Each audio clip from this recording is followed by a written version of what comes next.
कि जो भी दोषी हैं एक बार जांच पूरी हो जाए, बख्शा किसी को नहीं जाएगा।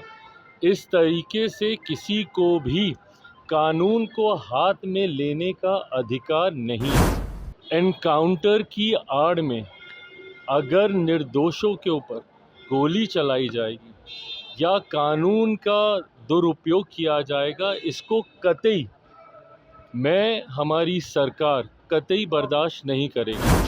जो दोषी हैं, और वो कोई भी हो, कितने भी बड़े पद पर क्यों ना हो, हर किसी के ऊपर कार्रवाई होगी। भरत भूषण तिवारी एनकाउंटर मामले में सस्पेंड किए गए डीएसपी को दोबारा मद्य निषेध विभाग में डीएसपी बनाए जाने पर केंद्रीय मंत्री चिराग पासवान ने प्रतिक्रिया दी है। उन्होंने कहा कि पहले जांच पूरी होने दीजिए, लेकिन अगर कोई भी दोषी पाया गया तो उस पर सख्त कार्रवाई होगी।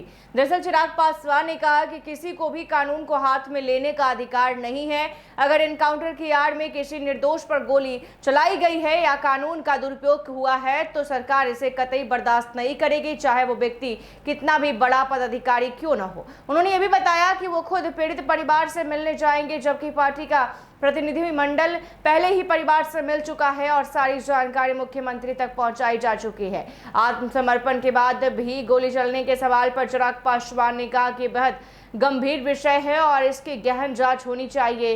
वही तेजस्वी यादव द्वारा लगाए गए आरोपों पर कि यह एनकाउंटर मुख्यमंत्री के आदेश पर हुआ, चिराग पासवान ने इसे गलत बताया। उन्होंने कहा कि बिना जांच के इस तरह के राजनीतिक आरोप लगाना उचित नहीं है। मुख्यमंत्री खुद जांच के आदेश दे चुके हैं और दोषियों पर कार्रवाई की बात कह चुके हैं। ऐसे में जी राम जी योजना पर आगे उन्होंने क्या कुछ कहा है, चिराग पासवान पहले सुनिए। नहीं, बिल्कुल ये तय था कि आज से जी राम जी योजना को, कल से उसको देश भर में लागू किया जाएगा। मैं मानता हूं कि जिस तरीके से मनरेगा को भ्रष्टाचार का एक अड्डा बना दिया गया था, और ये किसी से छुपा नहीं है, हम सब लोग जानते हैं कि उसमें किस तरीके से लीकेजेस होते थे। जो व्यक्ति कार्य नहीं भी कर रहा, उसके नाम पर जिस तरीके से वेतन उठाया जाता था, ये तमाम चीज़ों को ख़त्म करने की सोच के साथ और सही मायनों में जो लाभार्थी हैं उनको इस योजना से जोड़कर इसका लाभ मिले। कई ऐसे बदलाव, कई ऐसे नए प्रावधान इसमें तैयार किए गए ताकि मजदूर वर्ग को सम्मान के साथ उनको कार्य करने की उनको व्यवस्था तैयार करके दी जाए। इस सोच के साथ प्रधानमंत्री आदरणीय नरेंद्र मोदी जी के नेतृत्व में लंबे समय से इस योजना पे कार्य हो रहा था। इसको लाया गया है, इसको लागू किया गया है। मैं मानता हूं कि आने वाले दिनों में इसका लाभ भी देश की एक बड़ी आबादी को देखने को मिलेगा। भरत तिवारी एनकाउंटर में सस्पेंड एसडीपीओ को मद्य निषेध का डीएसपी बना दिया गया है, कैसे देखिए, मैं इतना ज़रूर मानता हूं कि जो भी दोषी हैं एक बार जांच पूरी हो जाए, बख्शा किसी को नहीं जाएगा। इस तरीके से किसी को भी कानून को हाथ में लेने का अधिकार नहीं है। एनकाउंटर की आड़ में अगर निर्दोषों के ऊपर गोली चलाई जाएगी या कानून का दुरुपयोग किया जाएगा, इसको कतई हमारी सरकार कतई बर्दाश्त नहीं करेगी। जांच पूरी होने दीजिए, एक बार तथ्य सामने आ जाए। जो दोषी हैं, और वो कोई भी हो, कितने भी बड़े पद पर क्यों ना हो, हर किसी के ऊपर कार्रवाई होगी। मैं खुद भी कल जाऊंगा, परिवार से भी मुलाकात करूंगा। पार्टी की तरफ से प्रतिनिधिमंडल पहले ही जा चुका है। उन लोगों के द्वारा जो जानकारी प्राप्त हुई है, वो जानकारी भी हम लोगों ने मुख्यमंत्री जी तक पहुंचाने का कार्य किया है। कल हमारे जाने के बाद जो और जानकारी सामने आएगी, उसको भी मुख्यमंत्री जी तक पहुंचाने का हम लोग कार्य करेंगे।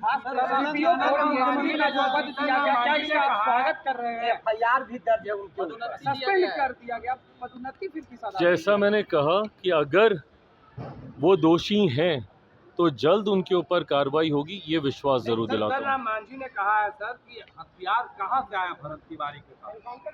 देखिए, ये तमाम चीज़ें, सारी बातें, ये जांच का विषय है। हथियार कहाँ से आया, नहीं आया, बट उनके ऊपर जिस तरीके से गोली चलाई गई है, जिस तरीके से आत्मसमर्पण करने के बाद भी उनको मारा गया है, ये कतई उचित नहीं है। ग्रामीण आवास जो है वो खाली कर दिए गए, लेकिन राबड़ी जी ने सूची की मांग की थी कि जब हमें आवास दी गई थी उस वक्त की सूची दी जाए। उन्होंने मांग की थी, मुझे लगता है कि ज़रूर उनको मुहैया करा दी जाएगी, ताकि इस बात को सुनिश्चित किया जाए कि कोई ऐसी चीज़ ना रह गई हो जो वापस करने वाली हो। पर हाँ, उन्होंने बहुत सम्मानपूर्वक जिस तरीके से सरकार के इस फैसले को स्वीकार करते हुए स्वतः उन्होंने आवास खाली किया है। मैं समझता हूँ कि ये कठिन होता है।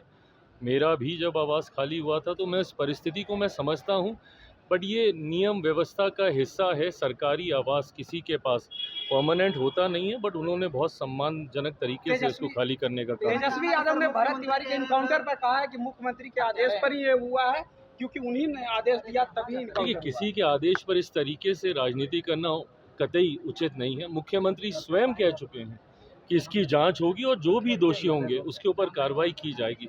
तो इस तरीके से राजनीति करना, मुख्यमंत्री पे आरोप लगाना कतई उचित नहीं है। बंगाल में यूसीसी आज से लागू कर दिया गया है, क्या बिहार में होना चाहिए यूसीसी? तेजस्वी ने कहा अपना सुरक्षा, अपना घर सम्राट चौधरी वापस रखे और अपने काफिले में मेरा भी सुरक्षा जोड़ दे। क्या मतलब हुआ इसका? तेजस्वी को हटाया गया, सम्राट चौधरी अपना सुरक्षा उसको अपने में ऐड करवा दे। सुरक्षा ये समय समय पर इसकी जांच होती है। कईयों को समय समय पर सुरक्षा बढ़ के मिलती है, फिर घटा दी जाती है। ये रेगुलर एक प्रोसेस चलता रहता है। कोई परमानेंट किसी को एक सुरक्षा कवर नहीं दिया जाता है। समय समय पर जब थ्रेट ज़्यादा होंगी वापस सुरक्षा बढ़ा के मिलेगी, जब थ्रेट नहीं होगी तो कम कर दी जाएगी। तो आपने सुना जी राम जी योजना को लेकर चिराग पासवान ने अपनी प्रतिक्रिया दी। उन्होंने कहा कि यह योजना पहले से तय थी और इसका मकसद मजदूरों को सम्मान के साथ काम देना। उन्होंने मनरेगा में हुए कथित भ्रष्टाचार का जिक्र करते हुए कहा कि नई व्यवस्था में लीकेज को रोकने और सभी लाभार्थियों तक लाभ पहुंचाने की कोशिश की गई है। राबड़ी आवास पर भी जो है उन्होंने राय दी है। राबड़ी देवी द्वारा सरकारी आवास खाली करने पर उन्होंने कहा कि नियम व्यवस्था का हिस्सा है और उन्होंने सम्मानजनक तरीके से आवास खाली किया, जो सराहनीय है। सुरक्षा मुद्दों पर भी कई तरह की बातें उन्होंने कही है, आपने भी सुना। ऐसे ही तमाम खबरों के लिए देखते रहिए NBC 24। धन्यवाद।